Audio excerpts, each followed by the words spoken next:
नमस्कार दोस्तों, आज के इस हमारे वीडियो में हम आपके लिए जन्माष्टमी पर्व की कहानी लेकर आए हैं। भाद्रपद की कृष्ण पक्ष की अष्टमी को कृष्ण जन्माष्टमी का उत्सव मनाया जाता है। इस तिथि पर भगवान श्री कृष्ण का कंस के कारागृह में जन्म हुआ था। इस दिन कृष्ण जन्मोत्सव के उपलक्ष्य में मध्य रात्रि में व्रत रखकर भगवान का प्रसाद लिया जाता है और प्रसाद के रूप में फलाहार तथा धनिया की पंजीरी और पंचामृत का प्रयोग किया जाता है। दूसरे दिन इसी उपलक्ष्य में नंद महोत्सव को भी मनाया जाता है। ऐसी मान्यता है कि जन्म अष्टमी के दिन उपवास करने से मनुष्य 7 जन्मों के पापों से छूट जाता है। दोस्तों, जन्माष्टमी की व्रत कथा के अनुसार द्वापर युग में जब पृथ्वी पाप तथा अत्याचारों से तपने लगी, तब वह गाय का रूप बनाकर सृष्टिकर्ता ब्रह्मा जी के पास गई। ब्रह्मा जी ने सभी देवताओं के साथ जब पृथ्वी की दुख भरी कथा सुनी, तब सभी देवताओं ने ब्रह्मा जी से कहा, यह तो अत्यंत चिंता का विषय है, हमें भगवान विष्णु जी के पास चलना चाहिए। तब सभी देवतागण ब्रह्मा जी और पृथ्वी को साथ लेकर क्षीर सागर जा पहुँचे। वहाँ भगवान विष्णु अनंत शैया पर यानी कि सो रहे थे। सभी देवताओं में भगवान विष्णु जी की स्तुति करी। सभी देवताओं ने मिलकर भगवान का आवाहन किया, चिंतन किया, स्तुति की। देवगणों की स्तुति करने पर भगवान की निद्रा भंग हो गई और भगवान विष्णु ने सभी से आने का कारण पूछा।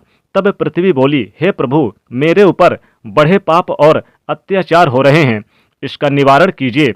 यह सुन भगवान विष्णु बोले, मैं ब्रजमंडल में कंस की बहन देवकी के गर्भ से जन्म लूंगा। तुम सभी ब्रजभूमि में जाकर यादव कुल में अपना शरीर धारण करो। इतना कहकर भगवान विष्णु अंतर्ध्यान हो गए। सभी देवता ब्रज में आकर यादव कुल में नंद, यशोदा तथा गोपियों के रूप में पैदा हुए।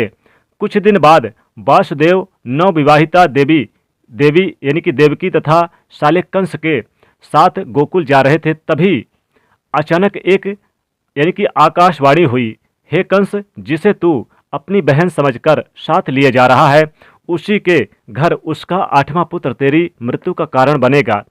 यह आकाशवाणी सुनते ही कंस ने तलवार निकाली और वह देवकी को मारने के लिए दौड़ा, उद्धत हुआ। तब वासुदेव ने हाथ जोड़कर कहा, हे कंस, यह औरत बेकसूर है, इसे मारना ठीक नहीं है। पैदा होते ही मैं अपनी संतानें आपको दे दूंगा, तब आपको कौन मारेगा। कंस उनकी बात मान गया तथा उन्हें कारागृह में ले जाकर बंदी बना दिया और वचन के अनुसार वासुदेव ने अपने सभी पुत्रों को पैदा होते ही कंस को दे दिया तथा पापी कंस उन्हें मारता चला गया। देवकी के 7 पुत्रों को मारने के बाद जब कंस ने देवकी के 8वें गर्भ की बात सुनी, तो उसने कारागृह में कड़ा पहरा लगा दिया।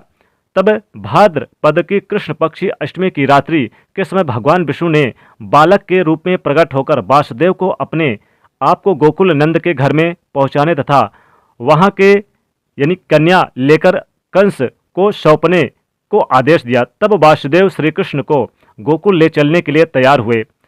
दरवाजे अपने आप खुल गए, पहरेदार सो गए, सोते हुए नजर आए और यमुना पार कर वासुदेव गोकुल पहुंच गए। सोई हुई यशोदा को देखकर उन्होंने बालक श्री कृष्ण को उनके पास सुला दिया और सोई हुई कन्या को लेकर कारागृह पहुंचे। तब कारागृह के दरवाजे अपने आप बंद हो गए। सिपाहियों ने कंस को सूचना दी। खबर पाते ही कंस ने कन्या को लेकर पत्थर पर पटकना चाहा, लेकिन हाथ से छूटकर आकाश से वह कन्या आकाश में उड़ गई तथा साक्षात देवी के रूप में प्रकट हुई और बोली, हे कंस, तुझे मारने वाला गोकुल में बहुत पहले पैदा हो चुका है। दोस्तों, इस प्रकार भगवान श्री कृष्ण का धरती पर अवतरण हुआ। इन्हीं भगवान श्री कृष्ण ने बड़े होकर बकासुर, पूतना तथा कंस जैसे राक्षसों का वध कर पृथ्वी तथा अपने भक्तों की रक्षा करी। तो दोस्तों, ये थी जन्माष्टमी व्रत कथा। तो दोस्तों, अगर वीडियो पसंद आई हो तो वीडियो को एक लाइक जरूर करिएगा और कमेंट में लिखेगा, हे कृष्ण मुरारी, राधे राधे, जय श्री कृष्णा। और इस वीडियो को ज़्यादा से ज़्यादा शेयर करके चैनल को सब्सक्राइब जरूर कर लीजिएगा। जय श्री कृष्णा, राधे राधे।